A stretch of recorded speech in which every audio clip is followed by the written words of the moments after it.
People sometimes ask me what I'm most proud of. And I think it's maintaining the illusion every night of effortlessness. And that fascinates me, that you can create that illusion without anyone knowing what goes into it. So this whole journey of 40 years looks effortless, unless you've lived it. And then you think, how did I survive all that's happened and still be laughing?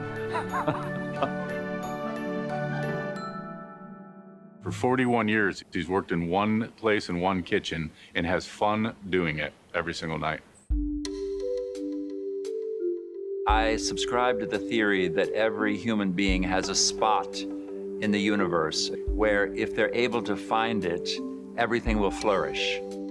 How crazy, in a wonderful way, Patrick was to choose that place to call home. In the most forgotten forest in the history of America, that 40 years later, it became the restaurant that every chef and diner dreams to be part of. In the first few weeks, we were thought of as a local neighborhood restaurant.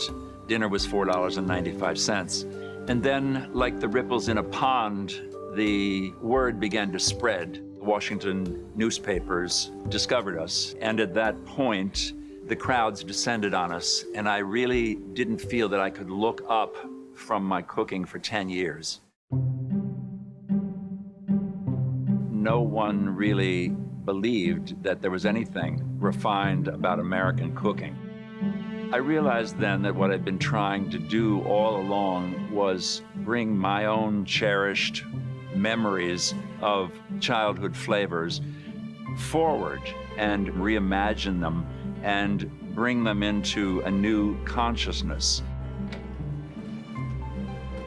So we like to loosen things up as much as we can and introduce humor, introduce surprise. I'd like to introduce the Pope of American cuisine, Chef Patrick O'Connell.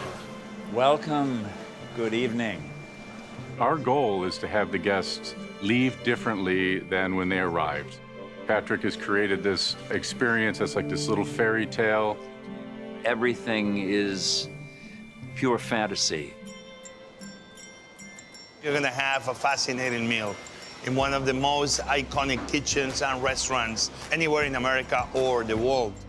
If you're crazy enough and willing to sacrifice enough, and you have a dream, any kind of a dream, as unlikely as it might be, you can make it happen. So for one reason or another, I wanted this to happen bad. And so far, I think it's doing okay.